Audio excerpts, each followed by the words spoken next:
Yay. Oh, yeah, and here's Jody and Shannon. So welcome, everybody. This is the sixth meeting of the steering committee for the DLD community planning project. And we have a lot of new faces here, yes, we have new faces and faces that have not attended a meeting in a while. So just a quick review. The sixth meeting of the steering committee is tonight we're going to be focused on the conclusions. This is the last meeting of the steering committee. At the first meeting, we spent some time identifying what our key topic areas were. And we identified four main areas: housing, water, transportation, and community voice, which included aesthetics and kind of governance and representation for the community of DLD. So we first identified those main topics, and then we spent the next four meetings of the steering committee exploring those topics more deeply. The consultant team that we brought expert detail, explored the topics a little bit more deeply, and we got more nuanced and detailed opinions from the community about those four topics. This final meeting of the steering committee is to reflect back what we think, how that all comes together. And we're preparing a final report that will share a reflection of community goals. This is an outline of that final report. And it may change a little bit by the time we finish writing it, but that final report will include the information presented about those four topics that was presented at the steering committee meetings. And it will also identify all the feedback we collected from you at the steering committee meetings and through the two surveys that are on the community forum, the Clear Creek Forum website. And that we gathered we had about 60 participants in that survey. So tonight we're going to talk about what the compilation of all of that feedback resulted in. And we identified, thank you for moving the slides, Nancy. We identified, we boiled that all down into key community goals that reflect pulling all of that together. But we need your feedback on these goals because we want to make sure that they reflect accurately your community, right? The community, right? So because we collected surveys, we've heard feedback through breakout groups and writing things down on flip charts and large group and small group conversations. And now we've boiled it down into community goals related to each of the four topics. And then from each of those community goals, also, we identified action plans that we hope are, the initial draft of what could be the steps that this final report will recommend going forward. And again, the goal of this whole project is to develop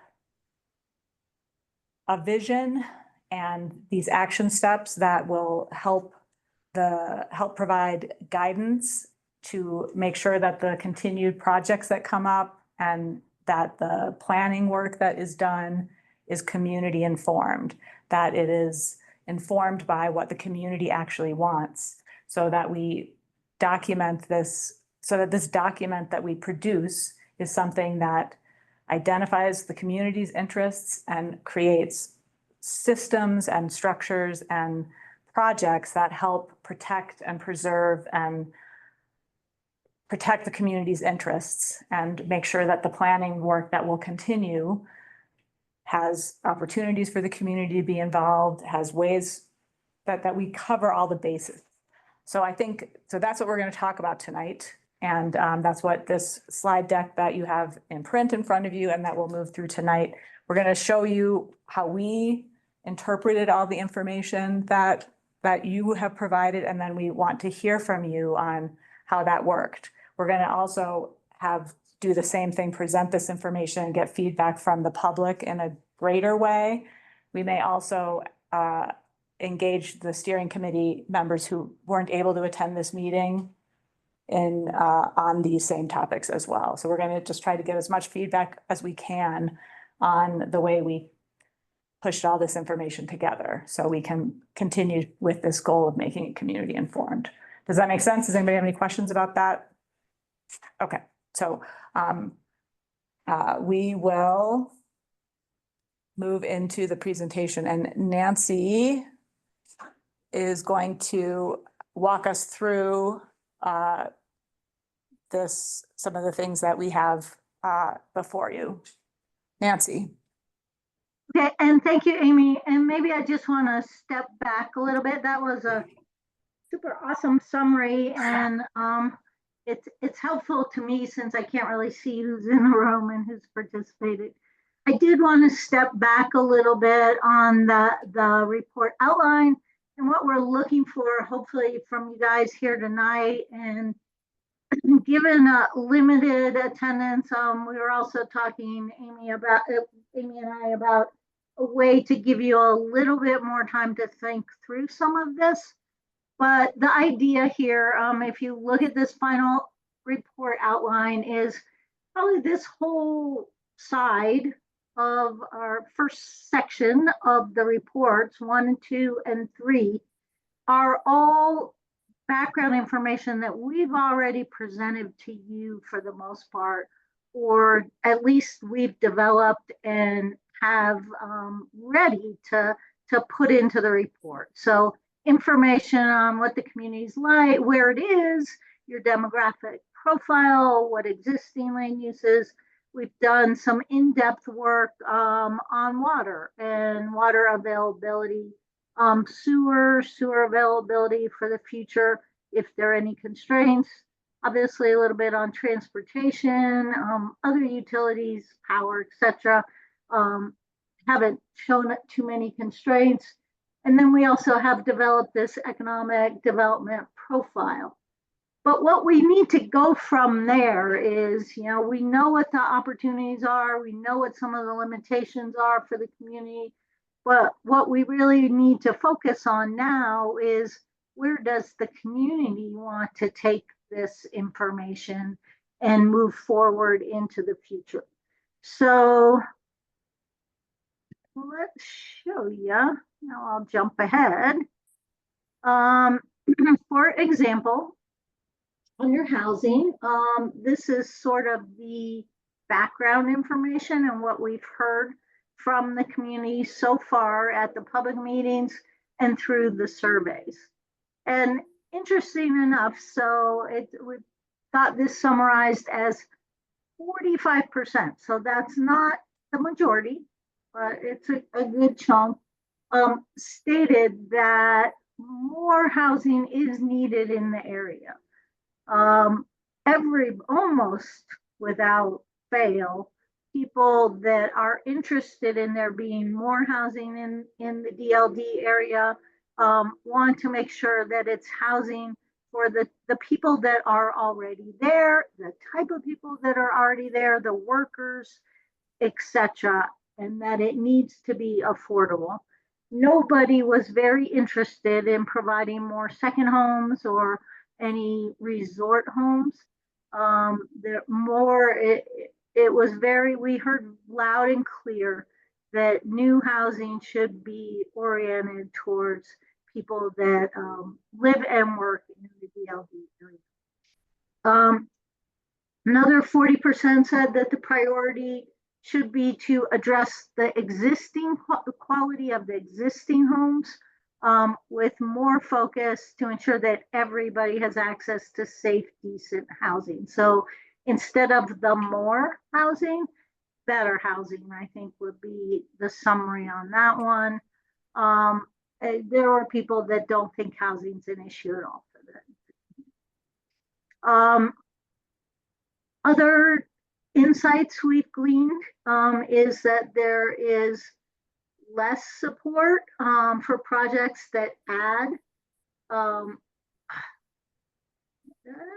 not sure about that one. There's less support for projects to add workforce housing or add manufactured homes.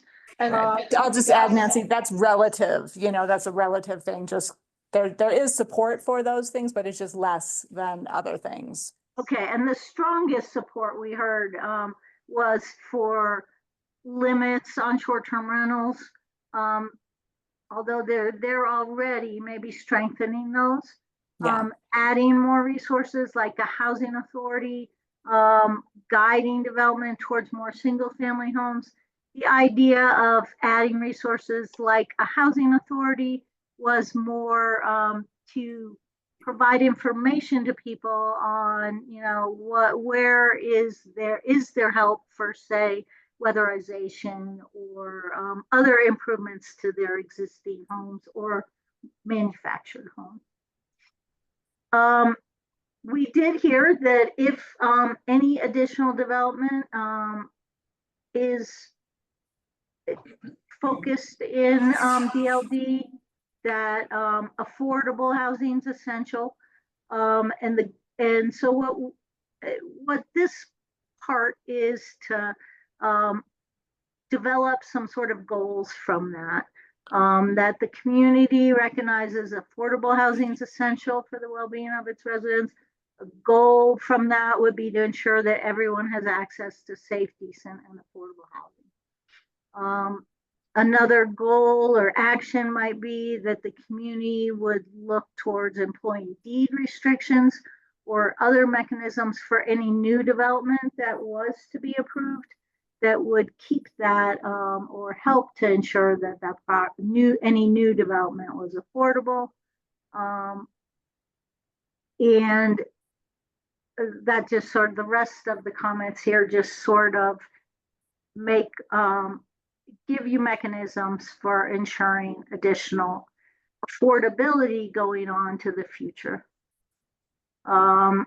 Here's some other ways, that would be other goals could be to ensure that new housing is affordable.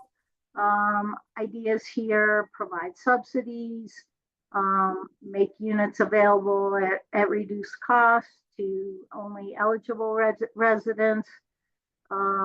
We also sort of heard some strong emphasis towards working towards redeveloping some of the existing parcels that are currently underutilized or maybe vacant, and that in that case, a goal might be to encourage redevelopment of existing parcels for affordable housing or other beneficial community uses.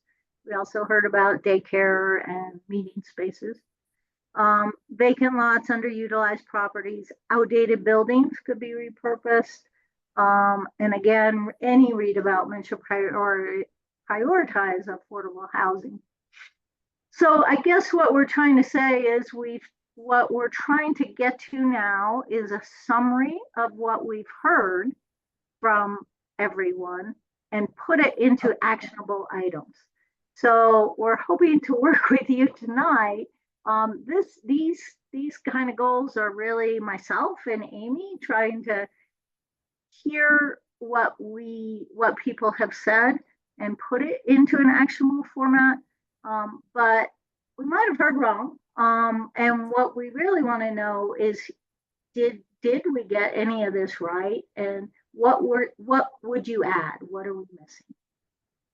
And maybe we can look at the community goals first and then the action plan to make a distinction there, like, because the community goals slide, if we go to that one and just, so the key community goals that we kind of glean from all of this is to make sure that there's affordable and quality housing, and that we can do that in a way that maintains the current community, that those are the main goals that we heard from the community. And then those two other slides about the action plan slides are the things that we identified as the ways to do that, the ways to meet those community goals through things like ensuring affordability by things like mechanisms that deed restrictions can protect affordability in a property permanently, engaging in programs to redevelop vacant lots in a way that encourages that is in keeping with these community goals. So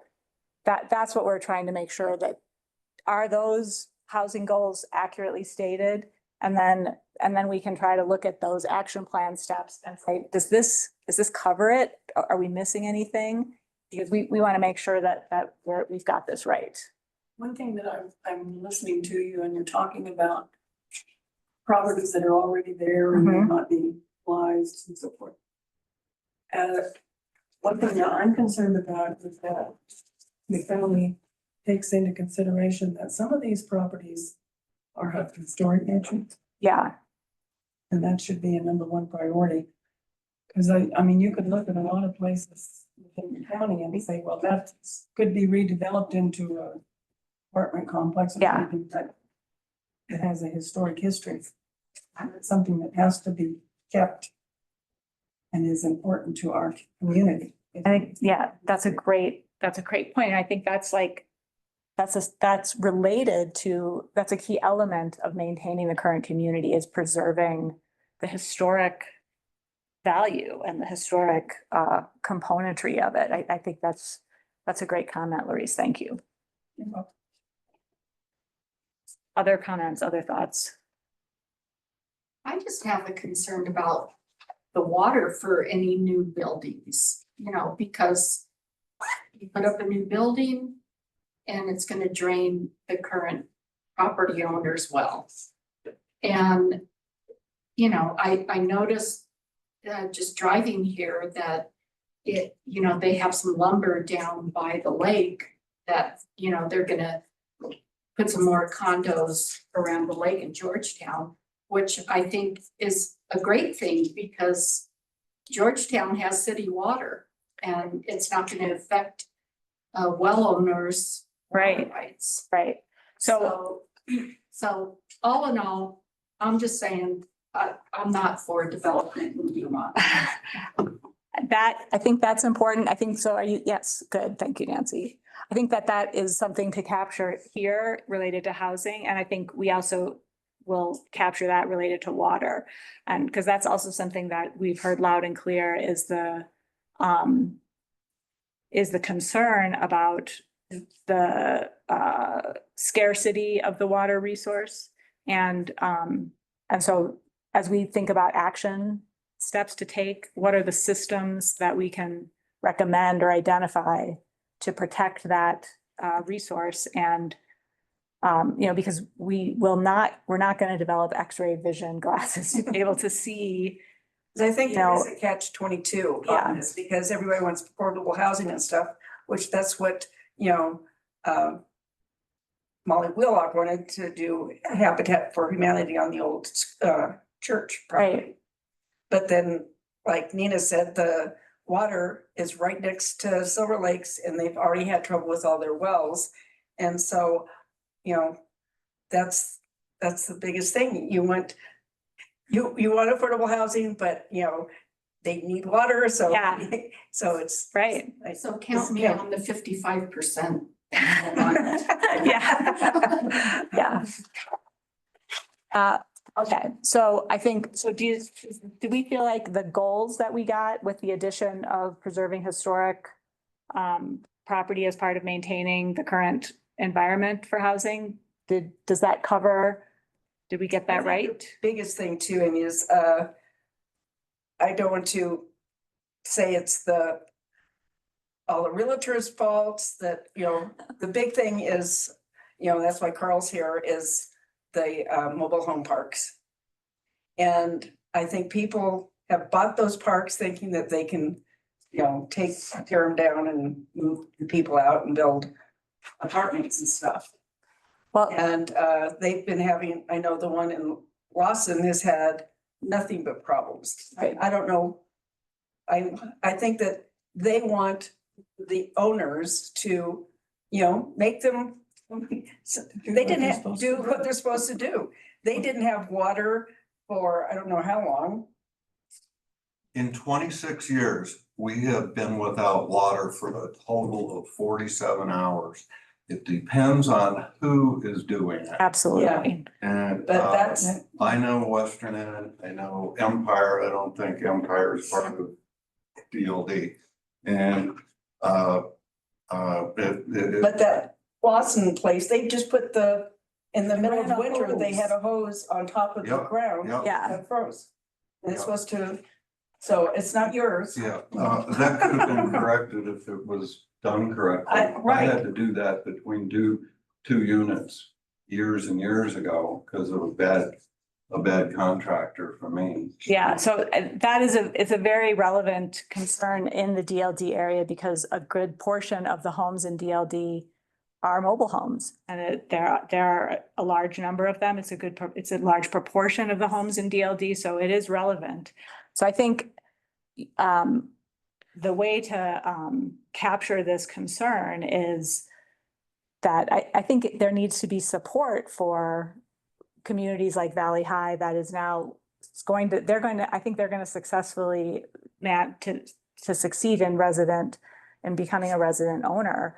And that's in part because of your partnership in that effort, Carl, and the leadership that happens to exist among the members of that community, among the people who live there. So that's a little serendipitous. There's a little bit of, confluence of things happening to come together to make that happen, because it isn't that easy. But those aren't the only options. There's other interventions and support that those communities need to avoid falling into that circumstance where an owner is skirting the protections that the state has provided. And so I don't know how to capture that, Nancy, but if we can somehow We have some notes in the water, when we get to the water section. about that. Yeah, when we were But talking there's- about there's a- access for there's a- all and. That's a good point, but there's a bigger topic around like oversight for housing protections. Yeah.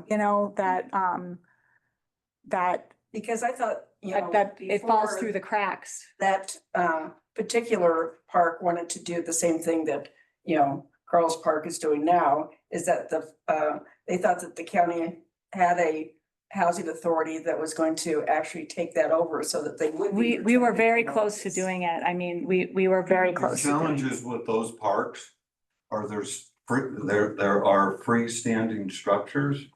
And if you have new people moving into the county, oh, honey, we'll take this one for 6 months and then we'll do something different. And you can use Western End as an example. There's 7 additional outbuildings, let alone the 17 mobile homes. Maybe there's more than 7. And you gotta have a full-time property manager. I talked to George 2 years ago, and it's like, you better be staffed. You have to have at least 2 people, perhaps 3. No, it's a big I undertaking. even used to manage Empire Junction and Western End as well. Yeah, And we did really well, but you gotta keep your hands on the fire to make that work. it's a big undertaking, and also those particular properties have flipped a couple times, so then they get a little bit more debt laden, and it's more difficult to keep the lot rents low, and then if they sell again, then they're just becoming these profit machines that are where it's wealth transfer, and it's not good. So that is, I think, an element to how we have to the strategies around protecting affordability Just protection, Amy. in Yeah. this. Shane. So, no, like you said, that the county is trying to get, they tried to get into these other trailer parks to help these people. Since it didn't work, are they doing anything else to try to help, or? Right now, the key strategy is to form the multi-jurisdictional housing authority and have that be a resource for residents of lower income housing facilities of all types throughout the county, whether it's in one of the towns or in unincorporated Clear Creek County. Jody? Does that have to go to vote or anything, or? Not to the people, no. We'll be able to form that by each entity joining Okay. the partnership. So something that you don't have on your list was we discussed maybe making some type of a board, like Open Space has a board, maybe a DLD board that has authority to, if somebody has a development, We're gonna get there. Yeah, we've got a lot more to go. This was This just is really just focused housing. on housing. Yeah. Good. Okay, so now we have for our actions, among, making affordable housing a priority with some specific strategies. Using, different mechanisms to protect the land in the long term. We haven't talked very much about that, but there are a variety of things we can do to help make sure that if we make a property or a project affordable, that that's protected in the long run. And deed restrictions is one tool that I'm barely capable of explaining because I barely freaking understand it myself. But there are many tools to do that. And I think that that really is something that a community like this, we should be using, and all of Clear Creek County should be using it. So those are a couple of action plans that I think we need to do. And the other two were, what were the other two, Nancy? Well, so basically, while you guys were talking, I just made it stronger that the only new development that anyone in DLD is interested in seeing really is affordable housing, not any other type of housing. There is some other discussion about other community benefits, because I think daycare and other things were mentioned, but new second home type development is not supported at all. And then let's see, so I added when, we're going to talk about water, but I added protect existing development from new development that might adversely affect existing limited water resources. Okay. What else did I add? Just kind of ensure that any new housing is affordable. Carefully redevelop existing parcels. That's where I added, ensure that any redevelopment protects and respects the existing historic character of existing buildings and the overall neighborhood. Okay, I think we need to find somewhere to put in something about,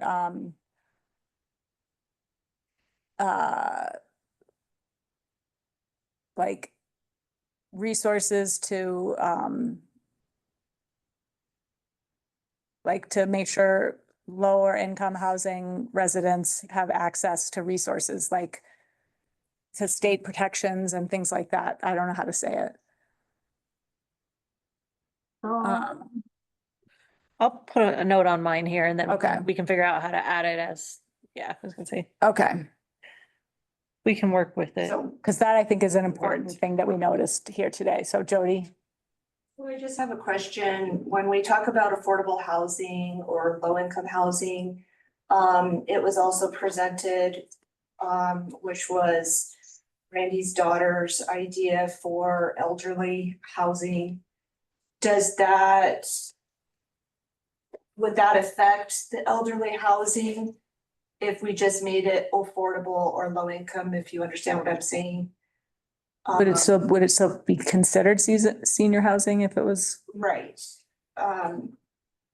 potentially? Are we limiting ourselves, I guess, by just saying we can currently accept? Because there was that gentleman also that wants to build housing on the old RV storage unit. Yeah, And I know once we put just deed restricted, all of it's affordable and low income, that's gonna change what kind of developers come in. so I think we are, right now for this, we are not recommending restrictive regulations that like exclude anything but affordable housing. We're talking about prioritizing and preferring. Right, I'm just thinking like teachers. Yeah, they would still, Workers. there might still be workforce and market rate housing that was accepted as a project. As we go through this plan, you'll see the opportunities for community involvement in future development review and, and how that all might work. But I think what we're trying to decide here is what is ideal, what is preferred and. What is affordable to some people? Well, and that is, we definitely do not have time to really talk about that bailiwick because that has a lot of strings attached. But I mean, that needs to be defined as well for this neighborhood, for this community. And that can be informed by data and determined. But there are public definitions and federal definitions and, there's all. So, The words get in the way for everybody. yeah, A typical definition, affordable is what is affordable that at your income, whatever it might be, you're not paying more than 30% of your income towards housing.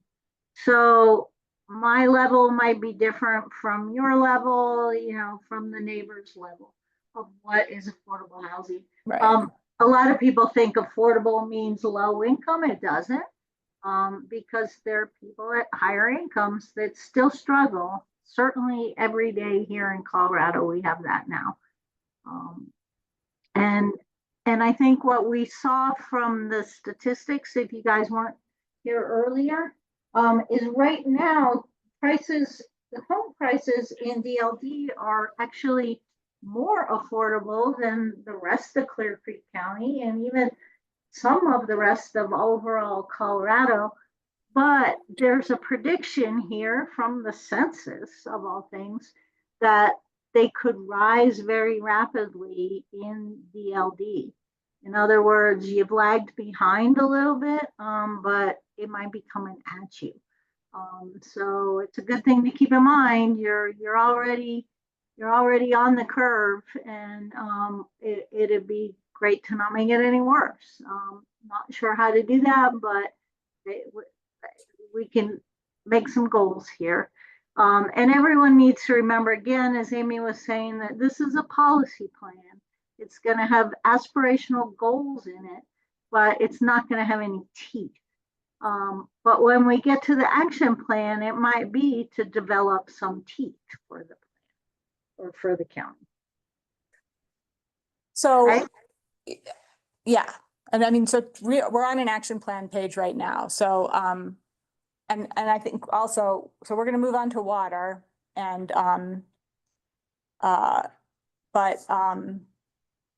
well, I think we are going to move on to water, but,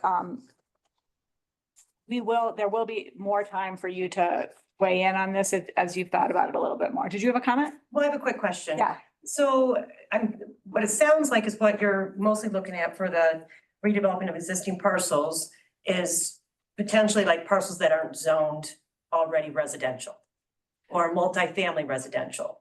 So has anybody looked into, especially when there's a concern of water, how many vacant parcels already zoned for residential that are sitting there that somebody owns that they have not built on yet, that they will eventually be tapping in, building a well? I think we have that. I don't know if we Okay. have it by zoning types.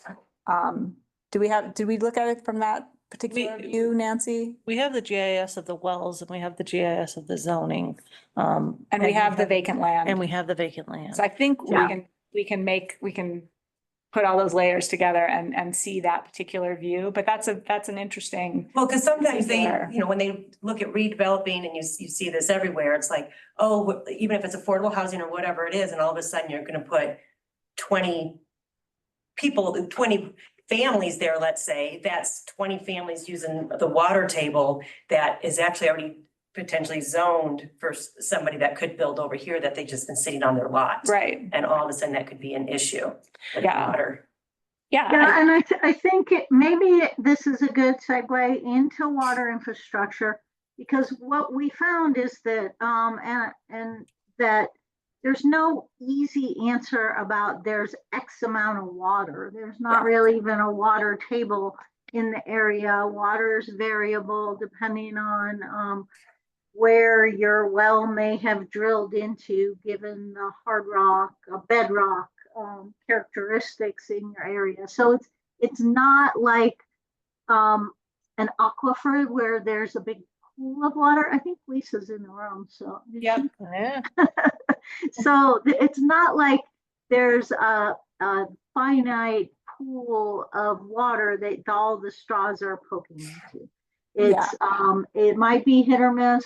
What we've kind of are working towards is that when we get through this water stuff, you'll see that some of the recommendations here or that we had from our water experts and are trying to come to goals with is how to evaluate additional development and ensure that any additional development isn't affecting the existing development.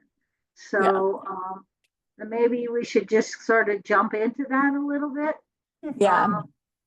And what we heard, so this is some of what we heard from the community, is that there is a group, over 60% said that they have either poor or inconsistent water quality, not quantity, quality. And that Well, it could be quantity. It's quality or quantity.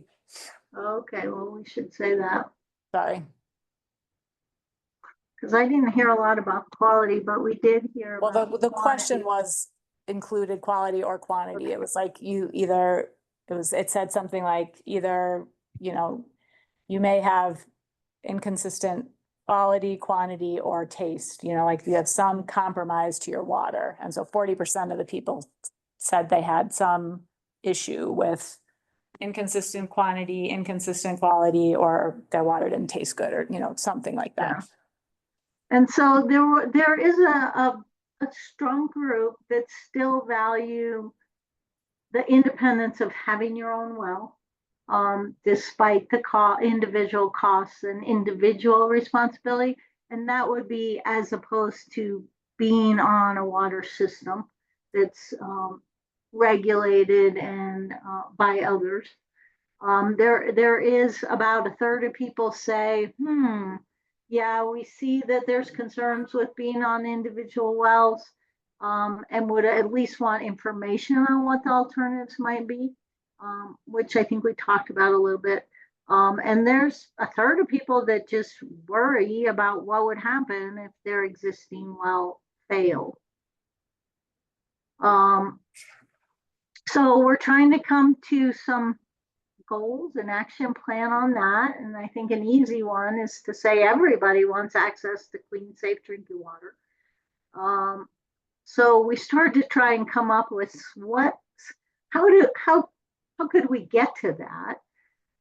So we've got some things about providing information to well owners on testing, best practices for any individual, for individual well safety. We wrote, consider expansion of existing small water systems where feasible to serve additional affordable housing. And we wrote affordable every time on housing, since there really wasn't support for more housing in general. And then we've got this sort of ensure proper well testing, monitoring, mitigation prior to approving new development in the DLD area served by wells. Some of these recommendations came from our water consultants, stating that the county should consider updating its zoning regulations to better incorporate best practices and add a minimum match what's currently in the code for new subdivisions to analyze the impact on existing wells prior to any new development approval. So that's what the maybe more simple explanation of that, because we've really struggled to write it in a way that everyone could understand, is that the current county codes for approving new subdivisions are pretty good, and have some requirements for how before you drill a new well to provide for new housing on new subdivisions. That's in the code, but what's not there is what happens if a new commercial development comes into play. What if a new RV park or a new mobile home park were to come in? There's some, yeah. Well, that's why I use that as an example. The consultants have some recommendations on how the county could strengthen their code to ensure that there is hopefully ensure, you can't always ensure, but to minimize impact on existing wells, which we heard loud and clear is a strong concern of the community. And Nancy, Well, it sounds, didn't they drill a well, the RV park, Nancy? I don't actually know. Yeah, they would have had to. yeah. And I think what you're saying, Nancy, is there's some protections about certain types of new subdivisions there's a little loophole in here somewhere, and you're saying that we should close the loophole. Right. Yeah. So that's, I think, a good thing. Close the loophole. I think you've probably done a good job, and maybe Adam can speak to what happened when, say, the new RV park goes in. They don't just say, "Hey, go after it, drill a well." There's studies that are required. Yeah. It doesn't mean it's just a free for all. It's not the Wild West. Is Adam on the call? I see them. Yeah, hey guys, can you hear me? Yeah. Yeah, you know, they acquired water through, or they're working on that, and Lisa's facilitating that water through the water bank and connecting to centralized sanitation, but they would be drilling a well. That is correct. And Adam,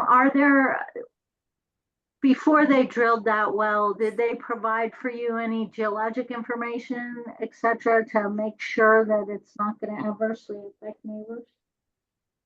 So as far as the hydrogeologics information, kind of what you're saying, no, we didn't require that at that level for that park. Nope. And that's a longer story, and I won't get into that. But all right, well, and so that's an action item in here that the county might consider requiring that for new development. yeah, I mean, I think we want to look at the scope of the development to understand what would hit that threshold, and but Right. yeah, I won't dig into that too much, but yeah. Yeah. And Is then is there a well at the Zipline Colorado Adventure Park? Yeah, that's correct. There's no centralized water district in that area, so I know. anything that you see that it's utilizing water is going to be utilizing a well. really, and our, study showed that there, and Erica's here to talk about it, there's really no options for extending central water in the DLD area that are even remotely financially feasible. So Nancy, but what is that? What are you saying is matching the preliminary plat subdivision regulation? So what is the subdivision regulation that we should elevate to match? What are you I have to saying? go back and pull that out. We can better define this a little bit if that concept resonates with people. Okay. Shane, do you have a question? We already covered, there's 3 wells that's been drilled like the last year. And one of them we just covered the RV park, but there's a resident that's just off the exit. He's supposed to be, guessing, building a house or No, or it's just commercial. a commercial. That's me. Okay, is that you? I And then think the so. other one is the gun range. Yes. Just drilled a well too. Did any of those put up a plan? Yeah, so I speak into this a little bit. You know, if they're not doing an entitlement change, the water right stays the same. You have a certain water right, even with an entitlement change with that. So unless they're requesting additional water, and that could be through the county water bank system, then their water, they have the right to be able to utilize that water.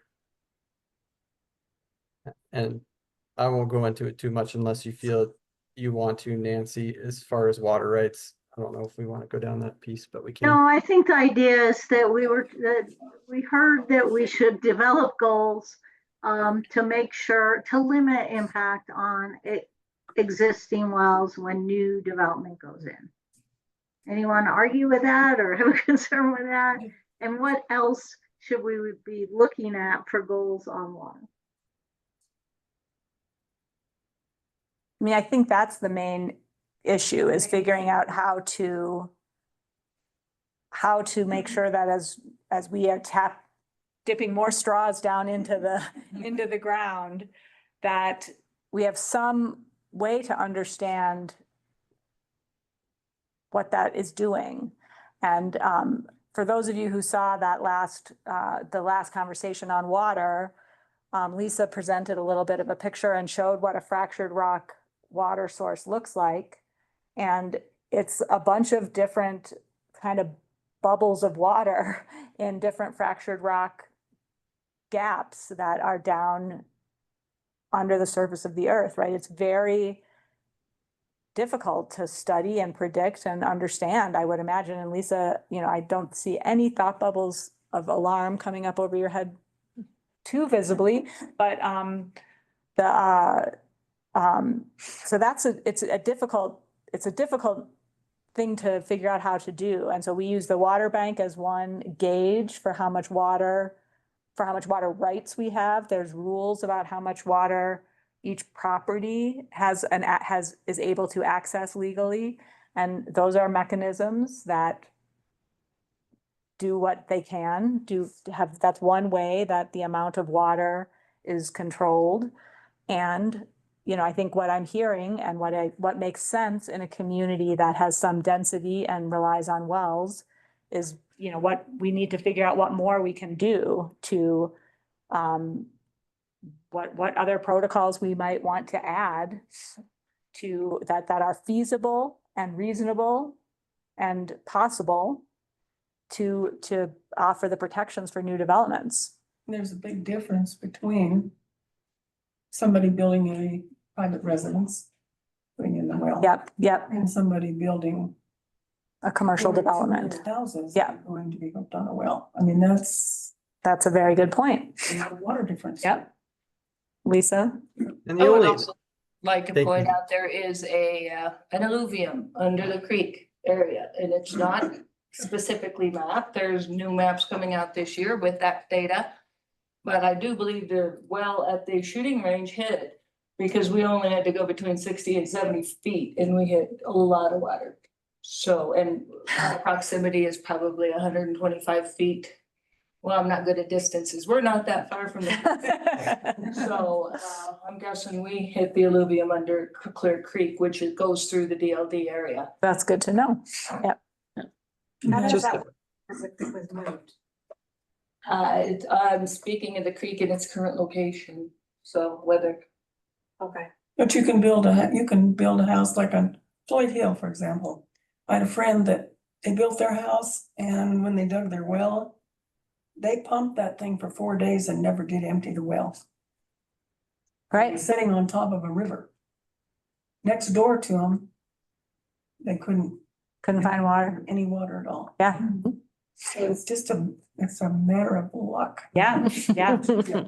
Makes it very difficult to create any programs or processes or systems to nail down and protect against these valid and, real concerns. And so, Adam, you've been trying to get in. Oh, sorry, Adam. oh yeah, you're fine. So I just for clarification, and I don't know if we want to get into this, but I'm guessing we're talking about, like I said, all properties usually come with existing water rights. And so if we're talking about all new development, I don't know if that's what we're trying to get at, or all new development that's acquiring additional water rights than what they already have. I don't know if we want to restrict further the rights that they already have for water, no matter what the use. If they could Right. develop within that existing water right, maybe we're okay. And I don't know if Lisa has any thoughts on that as well, but just wanted to put that out there too. Well, Adam, the big thing is unfortunately next to those balls behind me, that they wanted to do affordable housing in the old the LDS church property. And I don't know, it's like hit and miss. They might have 60-foot wells too, because that's all I had when I was living next to them. It was a 60-foot well, which probably hit the Clear Creek aquifer area. But would that affect the Silver Lakes? See, that's what's kind of up in the air. Would that affect, Nina in her Silver Lakes area. Yeah, and I think that's what Lisa was trying to speak about. It's tough. We kind of have, you could break it down like crudely into two main types, the alluvial areas and the fractured crystalline rock. And the fractured crystalline rock is very unpredictable. And, when we kind of did that water study a while ago and looked at the hydrogeology, it's really hard to get a water study that gives you some guaranteed information about how that's going to impact. You can definitely get water studies, and I think that that's very valuable. I think I was going back to, do we want to, just look at those developments that are asking for additional water rights than what they already have? Because theoretically, as long as they work within that water right, they already have that water right to use. But again, Adam, they do have the water right, but I think what I think we're exploring and need to consider is whether in an area like this where there's a high density of wells, if because of the high density of wells, there's still something we want to look at.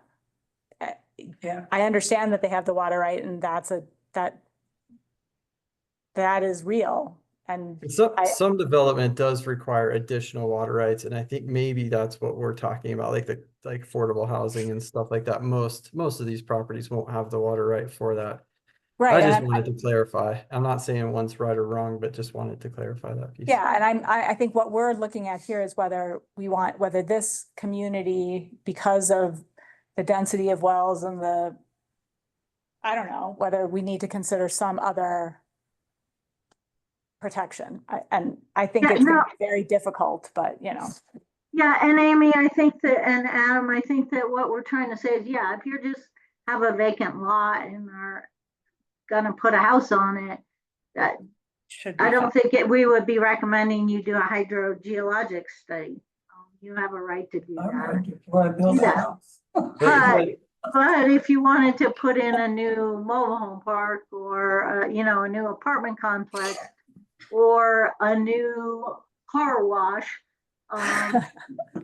maybe we ought to be looking, you could be looking a little harder at what kind of impact that might have on. I'm guessing that would require additional water rights is my point, but we probably wouldn't care if, the use went from residential exempt well to a commercial exempt well, because that utilizes the same amount of water. Right, or maybe less for commercial exempt, but yeah. Yeah, I mean, but they have that same ability. That's all I was just trying to clarify that piece. And I didn't mean to make it confusing. And maybe Lisa can eloquently, I don't know, maybe she's got some thoughts on that too, so. Sorry, Lisa. she's shaking her head. So Jody, you have your hand up. I just wanted to remind everybody, there's two situations in my area that we have water, the neighbor has water, the house across the street does not have water. And that was because when the house burned down next to that house and they re-drilled that well, which there's, I think, 3 houses that share that well, it dried up that residence. So these were all current, wells that were there. But when they re-drilled the contaminated houses, it took away from the house next door. Yeah, I think It can happen. I think that fractured rock situation, if they're pulling from the same little bubble of water in the fractured rock, but that's again, without x-ray vision or something. I'm gonna guess they were separated. Yeah. But then when they had to change this well because of the fire, and it was still on their property, Right. then it sucked it out of this. Right.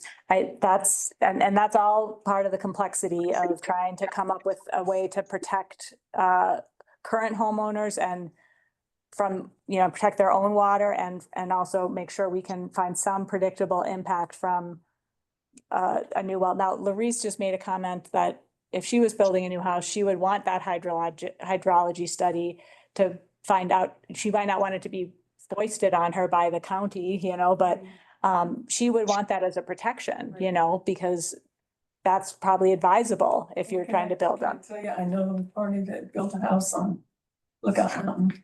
This was back in the 60s and they paid pretty close to $1 million to build that house and they had no water. Yeah, and I You mean, had 5 wells and they never got a drop of water. that's, in their that's, house. I mean, if you're gonna build a house, you better know you got water. Right. first. so, Jane, So I was just curious, when they do drill a well, they gotta get a permit from the state. How much does the state look into saying yes or no for this particular well? I think it's about water rights, Lisa, is that right? Existing lots prior to 1972 under the Colorado statute have a right if the lot was in existence at that point in time. So they would have it be eligible depending, and they do, there's a question on a well permit. Is this well closer than I think 600 feet to any other wells? But it's just an X on the application. And to my knowledge, the state engineer does not disqualify a permit for if it is, that's for their data. I was just curious Yeah. how extensive it was to, you know. If there's any evaluation. Yeah, I'm 20 feet from another well, do they actually go out and look at it? Or it just says, okay, we just make a note of it and here you go. They might, depending on the area, the water commissioner has certain areas that he watches more closely than others. So I think the action here is that, you know, we do want to see what we can do to try to evaluate new development in particular of any type with this particular, you know, water is a precious resource and it's unpredictable, and we will continue to think about what is possible. But I think it's important to keep in mind that there's really, it's the stories that Larice, you've just told tonight really prove that it's very, very difficult to predict how water is going to impact a development one way or another, to the good or the bad, which means it's very difficult to take any process action or regulatory action to engage on this issue. But one of our action plan steps will be to continue to use our experts and develop what we can. Jody? So just really quick, so if in that instance where the person doesn't have water now and they did have water, would this protect them when that well was drilled? Because now that home is not livable. No, I mean, there's nothing that we're proposing that might That they're talking about, you know, reinforcing people. I don't think so. I mean, I don't think that we can do anything regulatory wise that would guarantee someone's well to provide water, you know. I think we can possibly do things like provide testing, maybe, you know, like access to testing, you know, or do some things to support information and access to resources. But there's not any way we can't like convert the access to water in the ground to access to a water utility. That's You know what I mean? We why- can't do that. I think that's why this community is so terrified of development. I think you're right. If you cannot guarantee that, you just lost your water. Yeah, yeah. And that's one of the problems with this community being on wells, and then also with the fact that creating a water utility system, you know, would cost hundreds of millions of dollars, and that a community of 500 people doesn't have the tax base to fund that, you know, like it's a conundrum. And so that's really the core of what we, in a lot of ways, are here to talk about and to understand how to operate within that constraint and what that means, you know, and to just really explore the parameters of that boundary and understand what that means, you know. And how would we, you know, and is there a guarantee that they would have water? The utility? Well. then we get- They dropped down, they said, okay, we're, Yeah. you know, we're gonna have it. That's a whole- City water, but, you know, like Empire. Great point. I mean, that's a whole nother thing. So it is 7 o'clock. If we Okay. want to do just hit these last two Yes. comments and then move on so we Thank can you. get everything tonight. Thank you, Erica, for Okay. moving us along. Yes. So Oh.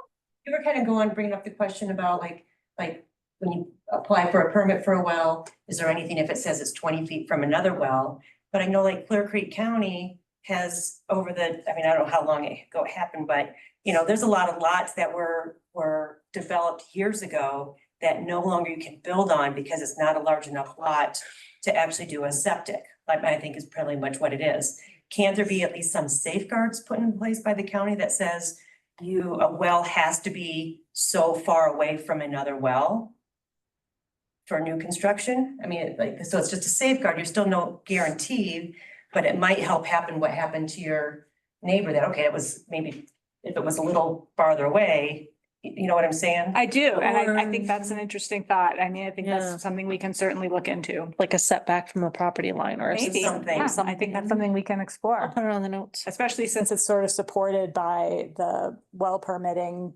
notion of the Did wells your being a people certain. that- Or your neighbors distance that apart. had the well, did they try to re-drill one? But then that's at their I don't think cost. they can afford it, Okay. so. but Yeah, I that's- know, it's. so that's- pretty- Yeah. Yeah. Yeah, I'm not. Yeah. pretty built. So can we wrap up the water topic? Can I just say that I think Yes. that now, today, not planning in the future, the county needs to be, when they have someone come to the planning board that wants to build in our residence area, they should be thinking, okay, what is it they're gonna do? Are they building a house? Or are they building a 50 RV park with 50 places for people to get? Because it affects everybody in that neighborhood. If they drill wells and they start pulling all that water out. Yep. County needs to think about that now, not in the future. But that should be part of their first priority. What are you gonna do with this property?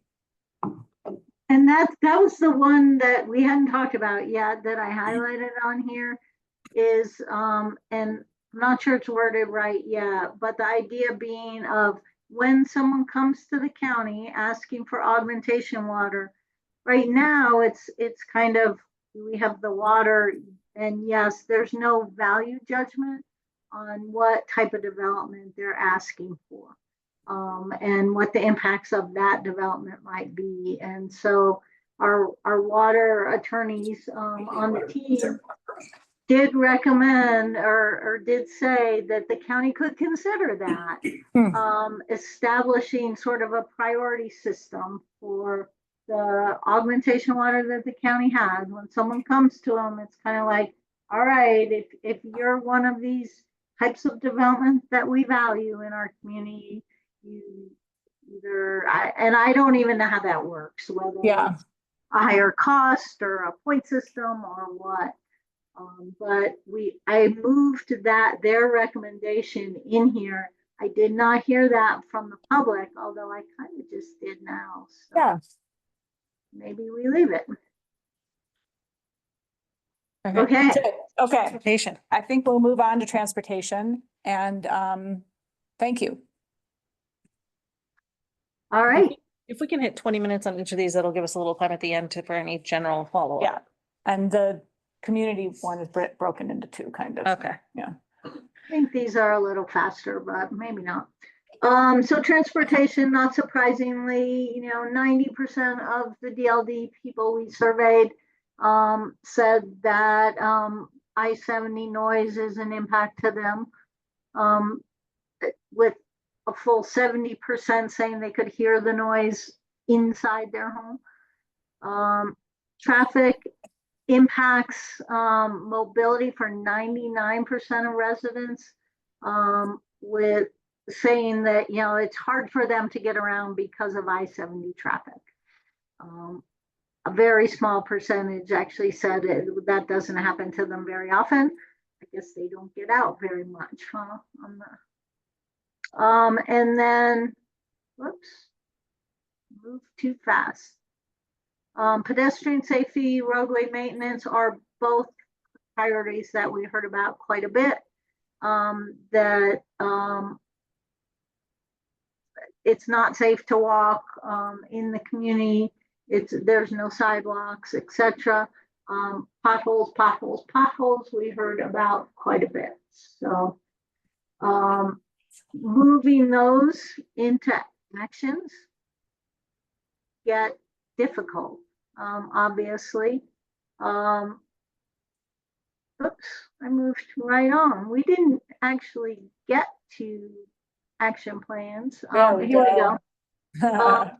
Finding grants or other funding resources for transportation safety infrastructure to address I-70 noise and effects on the connectivity of the community, lack of sidewalks to safely connect residents to jobs and destinations, lack of safe, separate bike and pedestrian facilities. And then we have that sort of, so that's kind of finding money to solve the problem, because it's not there now. And then, What was the Greenway supposed to do, Nancy? well, that would be a safe, separate bike and pedestrian facility. We heard a lot of mixed emotions on the Greenway because the intent of that really was to get people through DLD, somewhat like I-70 is to get cars through DLD. And some people had concerns that it's not intended to help DLD residents get to places they need to go.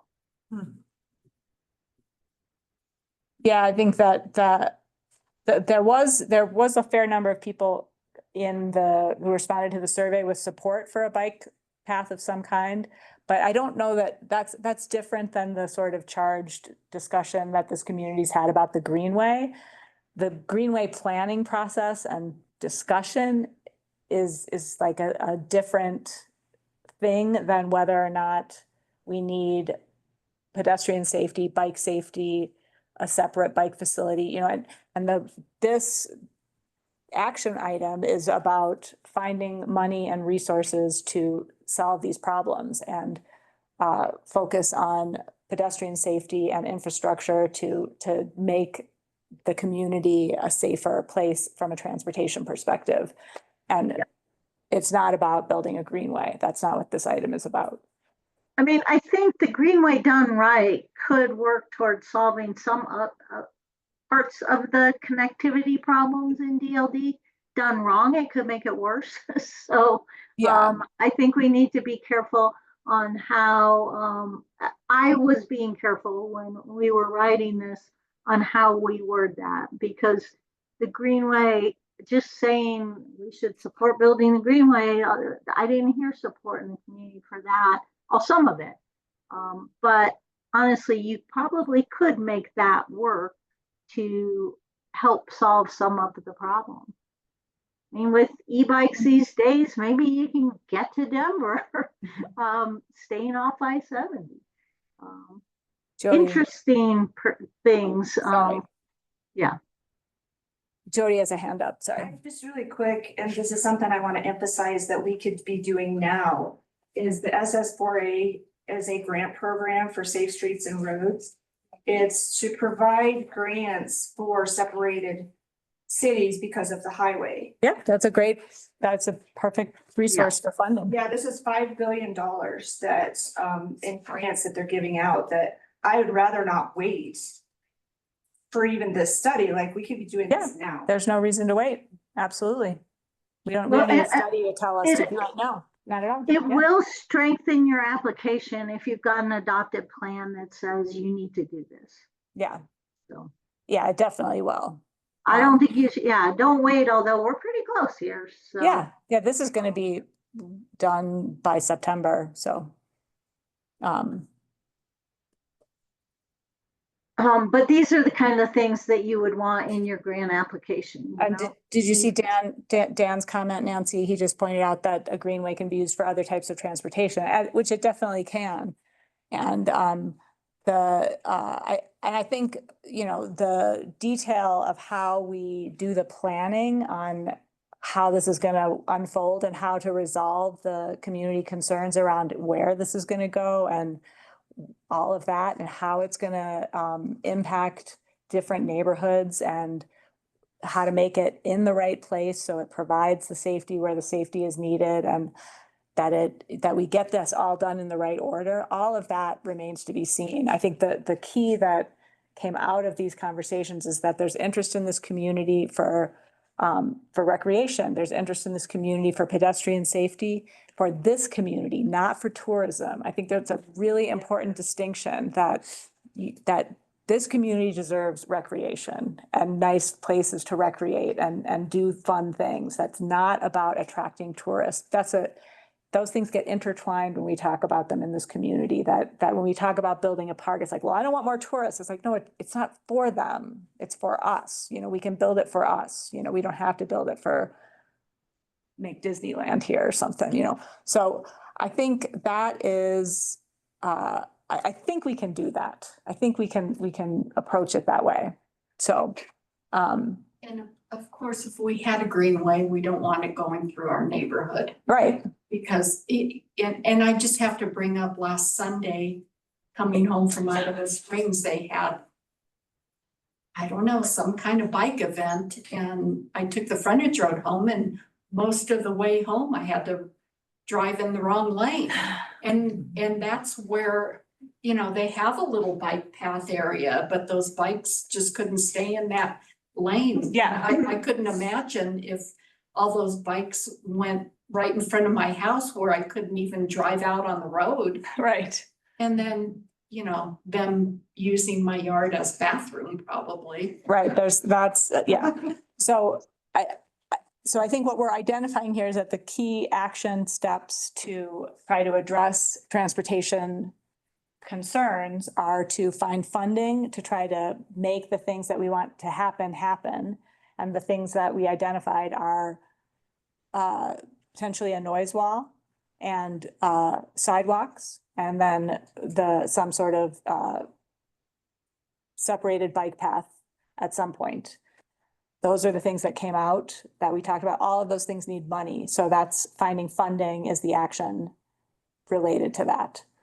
The other thing are issues related to maintenance and right-of-way enforcement. And that's all about developing these partnerships with CDOT and creating an MOU with them that says, this is how often you're going to maintain this road. This is what maintenance means.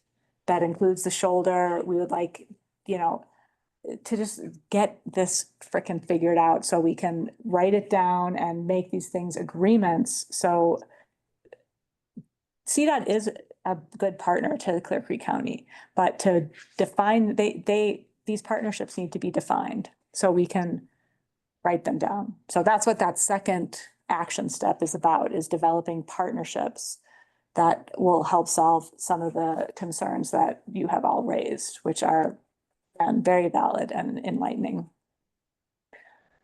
Okay, Does that sound good for transportation? what are we missing, folks? Well, just fix what's already there is what I think a lot of the problems. And I don't know if it's the county, it's like, you know, 308, it's a mess. And I don't know if it's the counties or if it's CDOT's that. It's a mixture, and that's again, With the bridge down there. When they Which put the bridge? across to Gwinnett Fall River, oh, they left no space there for the bicycles. the bicycles there is a sidewalk There is no bike path there at that bridge. just on the They Fall River didn't Road. Expand it out. Why didn't they expand it out? Because they were gonna put a greenway in there. Why did they not expand the road out when they put that bridge in? The Fall River Road, The Fall River Road. there's a sidewalk on I the, think. on the bridge. I have to look, but I think the problem is that sidewalk is the same as the sidewalk in Dumont.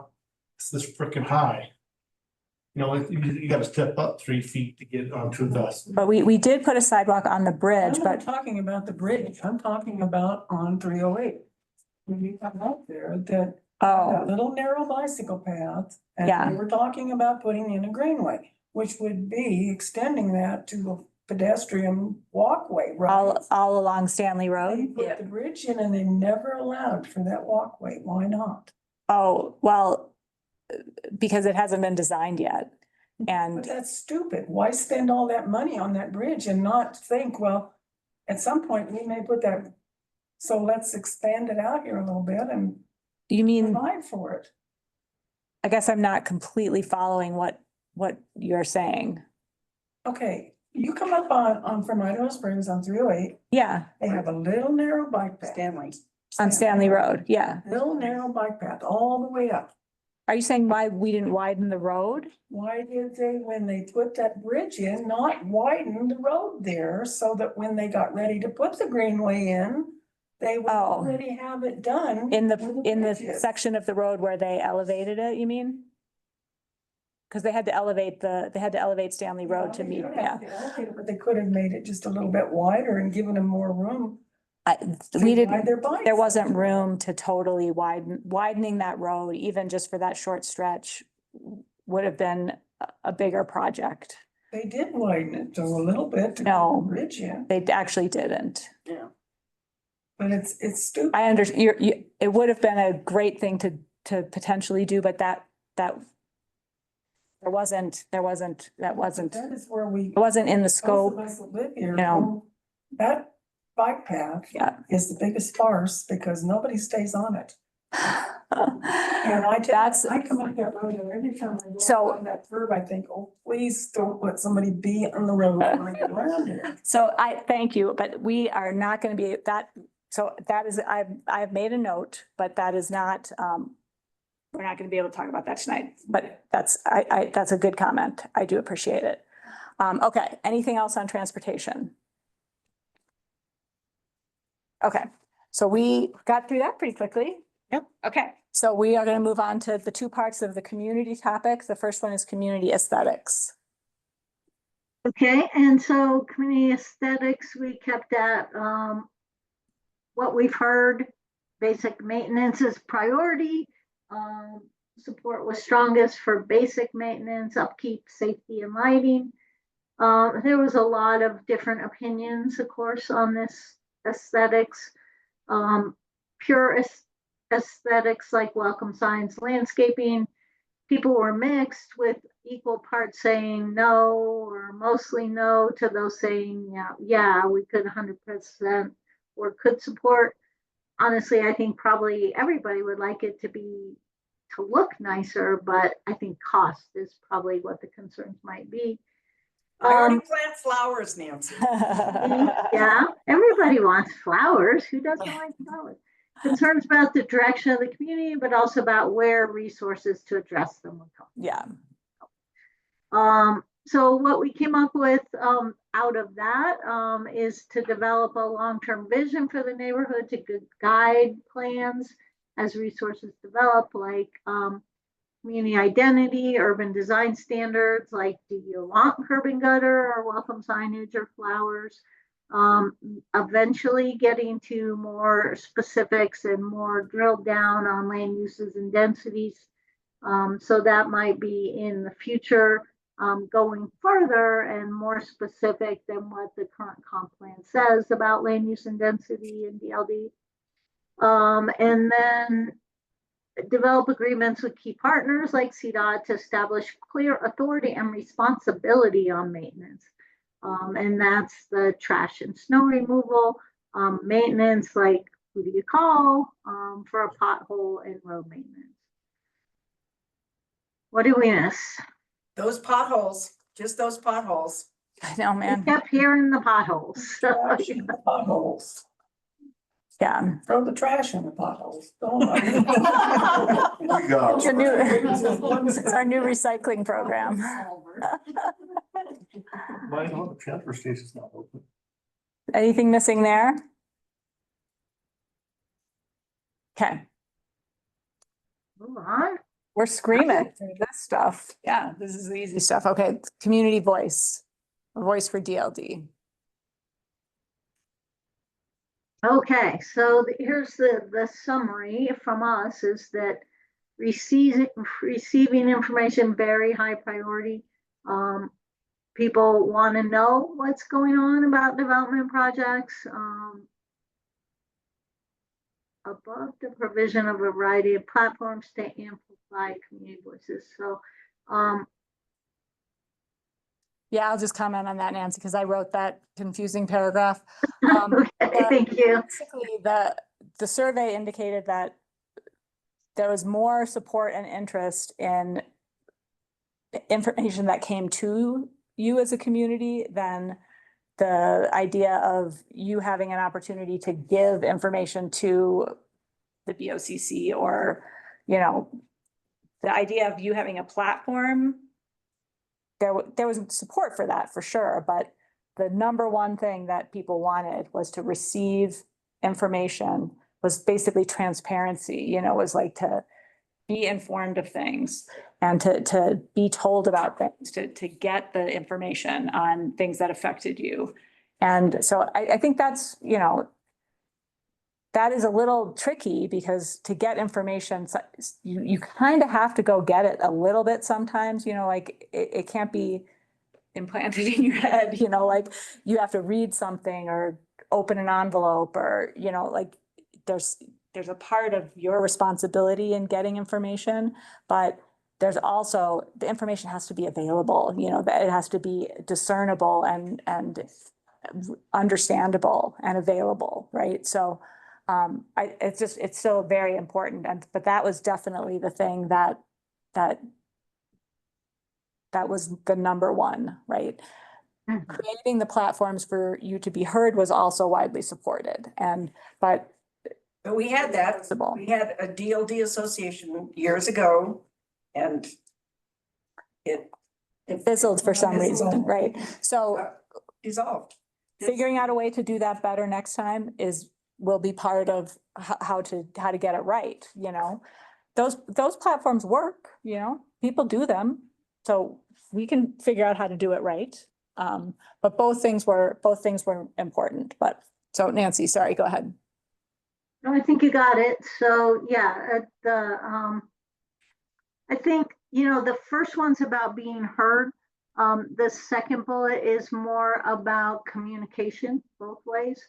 So the ideas of the BOCC coming to DLD, that would be, you know, they could be talking to the community, but also the community could be heard by the BOCC.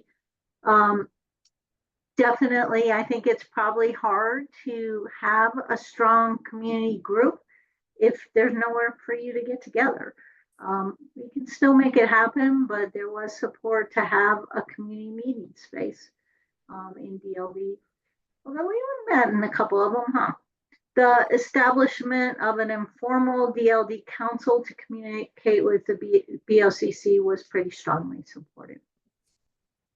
So moving some of those comments into goals and actions, we did hear, and this sort of goes further, is some people were interested in what is incorporation, what are the costs and benefits of it.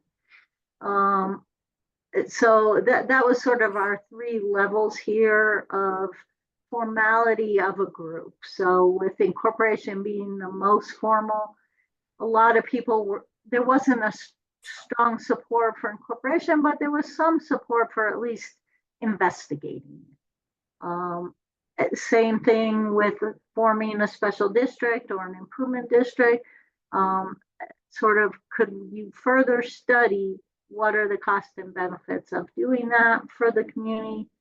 And then the final one, which I don't have it as cost and benefits because it's not, it's much easier. There's not really much cost involved, but at least consider establishing a formal nonprofit neighborhood improvement group.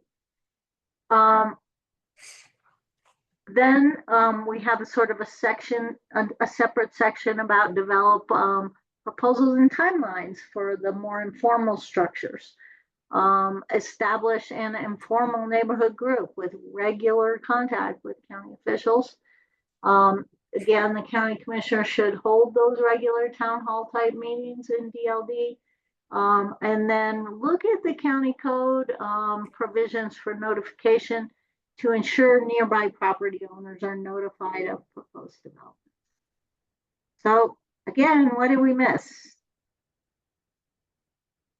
Jody. I would just like to iterate again that I think we would get more people to show up to these meetings if we would hold them in the DLD area. We talked about having them at the firehouse.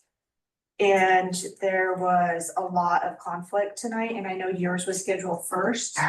But there are a lot of people that couldn't make it. We've got, you know, the Great Fire Authority meeting tonight. Yeah. We've got a presidential debate. And then I think Autumn said there was a housing. The Valley High Mobile Home Park was. Yeah, so yeah. we're really spread out today. Yeah. As far as communication. And then we had also come up with, I think it was strongly liked that commission, some kind of a board that the DLD could, you know, have a panel of 5 people or whatever Yeah. they would choose. Yeah, I think that's the idea of the informal neighborhood group or a DLD council that could then have a relationship with the BOCC in some way, you know, that. Yeah, it'd be like a middleman, cause. Yeah. I mean, I honestly, after going to all these commissioner meetings, I can't imagine them having to come to the DLD for every thing and coming and, you know, having board meetings with the DLD area. Yeah, I think we have to have somebody in between that maybe can post something at the post office or, you know, we have a Facebook page. right. And let people know, but then it's not a huge burden on the commissioners too, because. Yeah, I think. Busy too. Absolutely. And I mean, I think likely if they did have a town hall in DLD, it's not like it would be monthly, you know, it might be annually or Right. twice a year or something. And that would probably be part of a program that they did to make sure that they were meeting on location in multiple neighborhoods, you know, that they were doing that as part of their outreach and, you know, doing that, you know, that would be part of a program. But I think that's good. Those are good details for how an informal group might work and. There needs to be a trust built back Yeah. up with the community and. Yeah, I think that's something to include in the action plan list, you know, or as a desired goal, or maybe to include in the community goals part, Nancy. But I think that's. There are new people coming into the community, so I'm sure they could build that, but you know. Yeah. There was no interest. I mean, everybody's going, okay, well, we came to the mountains to be by ourselves and we don't want, you know. Don't bug us, yeah. anything, you know, Yeah. so- I think And a so I lot don't of think it there's a too, community. when they first started the DLD organization, it was because they were trying to move the port of entry down to Dumont, and they didn't want it. And also they put those billboards up and they were fighting those. And then it went to the post office. They were trying to kick our post office out. So we were fighting that. Oh, So everybody, it was just a constant fight yeah, yeah, at that time. And then it finally slowed down and it got to the point where it became nitpicky. That so-and-so was trying to get something done with their property and I don't want them doing that. yeah, You know, yeah. and so it got to the point where so many people myself, I got tired of going. I didn't want to hear, you know, if it was something important, yes. Right, But right. it wasn't that important and it just kind of. I think that's really good, a good comment. Because what this council group could potentially do is sort of be a little bit like a board of directors for this plan, you know, and help make sure that the commitments this plan makes or the goals that this plan identifies, that somebody's kind of keeping track of those in addition to county staff, right? That there's a DLD community that's keeping their head in that game and their fingers in that pot, you know, moving it right along and making sure that's happening. And I think that might be a pretty good idea, you know, that might do something. And that might also be a little bit more motivating for people to participate, especially the, you know, 12 or 15 people that have been fairly heavily engaged in this work to date. So, yeah, that's pretty interesting. Jody, you have another thought? Was there an update on the Port Authority? No, I don't have an update. I mean, I think I may have mentioned in this room that I did speak to at least one person at CDOT who thought it wasn't impossible to try to get the weigh station moved out, at least on the west side, which would be great, but no updates. Linda? I used to like it when I'd read a summary of the commissioners' meetings in the Clear Creek Current, and there's nothing, and I wish that would come back, because I can't get on my computer. Yeah. and Read whatever they did. Is that, why did that stop? I'm the public information officer. I don't control the current, so I'm not really sure. I do know that they've been through like 3 different reporters since I've started about 2 years ago. And he usually shows up, their new reporter, but you're right, he's not at every one anymore. Nothing in the current ever. Right. I can bring that up to him. I talk to him pretty regularly and see if that's something he'd be interested in. I don't know if you're online or on anything like that, but I usually post a 1-pager online about important things that were approved or things like that. I just started doing that a few commissioner meetings ago. And then I'd love to get you, do you have an email? I'd love to get you signed up to our newsletter. I put really good stuff in there. Okay. But yeah, and I put all of our, like, Jody was mentioning, if there's a lot of different things going on tonight. So I put all of our videos on YouTube and people can always catch up to there on there. But yeah, I'll definitely bring that up to the current, and I do try to bridge that gap of what's going on with the commissioners and stuff like that. But if you're not on any of those ways, it's not. You said you're on you already subscribed to the newsletter? No. Okay, I'm gonna get your email before you leave today, and then I'll send you some stuff. That's the only reason I get the current is I want to see what they're doing. Yeah, no, I 100% understand that. A lot of people have had issues with the current. I sometimes will even do a column in the current because I want county news in there. But yeah, I'll get your email before you leave and I can send you some information. Yeah. And I'm not real technical. That's Okay. why for me, in the paper, I Yeah. want to find it on the computer. I know. And You did the call-in line too, didn't you? yeah, so I do like a podcast where you don't need the internet. You can just call and listen to things on your landline. But I don't know if you want to sit on the phone for 30 minutes. But you don't need to have internet either. You can just call on your landline and listen to it too. So I'm really trying to cast a wide net. But I'll even give you my phone number too. If you just ever want to call me and get some updates, I'm happy to chat with you. All right. Thank you. Yeah, no worries. There are some old people in DLD, I'm sorry. No, that's totally okay. I don't have. Absolutely. And that's exactly why I started. That's exactly why I started doing that podcast that you can listen to literally on your phone, just because I know not everybody has internet. And it was a gentleman actually who lived on a mountain who didn't have internet or anything like that. And I was Yeah. like, I'm going to find a way to reach you. Well, that's great. So does this seem like, how does this look in terms of an action plan? For, Only fun if it goes through. yeah, Jody. I just want to say really quick too, for people that don't have the internet, I just found out that my neighbor rents a hotspot from the library. And so you could go to the library and check out a hotspot. She takes it to Denver. She lives up past us where she doesn't get internet.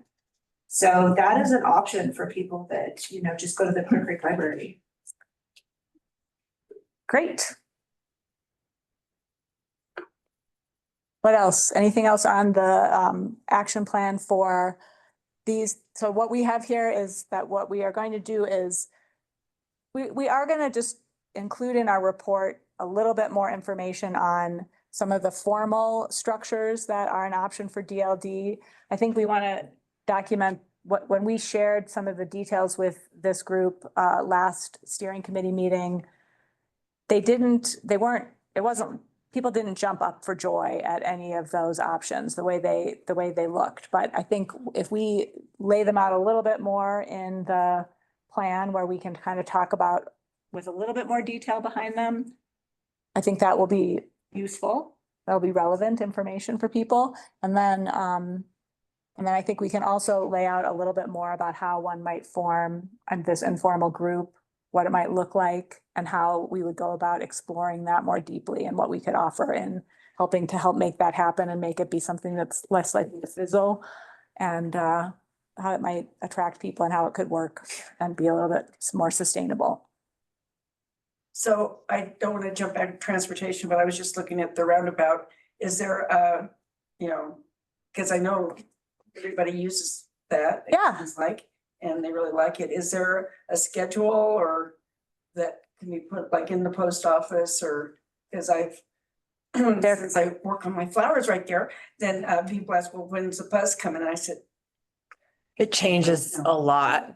I know the roundabout, they struggle because we're always hiring for drivers and stuff like that. So the schedule has been changing a lot. We do offer text alerts now from the roundabout, and email oh, alerts. text alerts. Oh, yeah. Yeah. You want to see my phone? Forget it. Yeah. But I think it, you know, doing things like getting it posted, at least getting a printable schedule and figuring out how to Yeah. do that so it can get posted in the post office. That's something to tell Snorri, is maybe. Something that we can work on. Yeah. And we can ask him to figure out how to incorporate that into his Yeah. routine. Yeah. But- Once we get one finalized, I think, yeah, The definitely. DLD post office, I mean, it is, we just have to put stuff up there because it really is an effective way to get information to people in DLD. I mean, it's just unbelievable, you know. That's our. It's unbelievable how effective it is. And so that's just something, you know, we just need to Yeah.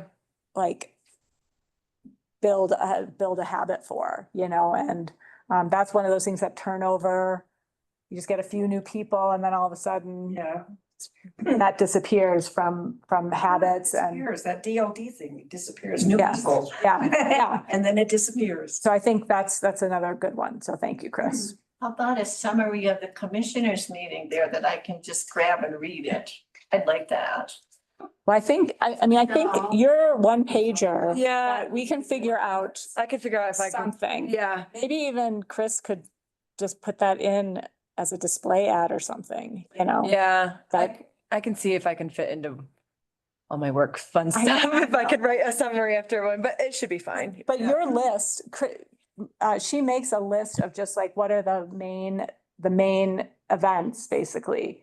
And then if you really wanted to go and dig more in, the world is digital these days, so unfortunately, that is really a challenge, but what her post does, if you did see it on a computer, is you could go and look at the video and, you know, go see what actually happened on the video of the meeting. But if it was a printout, you could at least still see, you know, commissioners decided this, they took this action, they took that action, and they addressed this topic. You know, it wouldn't be a whole article on each topic, but it would be like a bullet list of, that you could just at least see that, you know. I'll see what I can do if I can put together a summary or something like that. Yeah. A lot of times there's just commissioner meetings last so long and there's just so much and I'm like, how do I summarize this? But I'll see what I can do. I'll give you my information and I need to get in contact with someone at the post office. Your summaries are really good, though. Thank you. Yeah. So. I'll figure it out. They get the highlights, you know, and I mean, that's better than nothing, at least for now. Yeah, no, and I truly care about getting people involved and I don't want you not being on Yeah. social media to limit you from knowing what's happening. Right. So, But I do want to get us focused back on the task at hand, which is trying to make sure that we have what we need to finalize, to get this report together. I think Nancy, I'm thinking that maybe what we could do is clean up this report, this presentation, and make sure it reflects everything that we've said tonight. And what I would love to do is send this back out to the whole steering committee, including all of you. And if you have any other comments on it, that you could respond by email. And then I want to try to see if I can get the other steering committee members who weren't able to be here, give them an opportunity to weigh in. I don't know if I'll get anybody to do that, but if I can, that would be great. And we may even develop a survey version of this presentation to get a little more interactive way to get feedback from people. But because I really would like to get as much perspective from community members as possible on what we've resulted in here, so. And then we share this at the public meeting, right? That's how you're We gonna set haven't, this? Nancy and I have not like nailed down exactly what we're gonna do at the public meeting, but yes, the public meeting will probably be somewhat similar to this meeting, but with a bigger group and with a more evolved version of this information to get more people and more feedback. Yeah, we really need to, so our public meeting, stop the share. Our public meeting is coming up soon, July 11th. What's the location, Amy? It's at the firehouse, the fire authority in Dumont. Perfect. And what we want to be able to do is share a better version of our goals and action plan and, you know, some of the background, where we've been since our last public meeting, and make sure that we hear from the general public, hopefully more people, as to whether or not we're getting it right with the goals and action plan. Yeah. So I think that really wraps up what we needed from you tonight. If you have any other comments. Is the meeting at between 6 and 8? 6 and 8 And that's the old public service building, at the, not where the ambulance is going. no, yeah, Yeah, it's the old one. Yes. The public service. Okay. yes, And when is that? July 11th. And I hope so there's not talk a it fire up with authority your meeting neighbors. that night. I don't think we'll have any presidential debates either, hopefully. Yes, Yeah, one tonight even. yes. So thank you, everybody, for your participation, and I appreciated all your comments. I just have a question in that doesn't pertain to the meeting. Okay, yeah, And maybe Maurice or Chris could answer this. A while ago, the trees. Should we shut down the online? I-7, the frontage road. Thanks, Nancy. Just shut down the online. Thank you, everybody online. The Hi, billboard, everybody. someone came through and chopped off the top. And I was like, I should have. Do we- do this again. Yeah, okay. Yeah,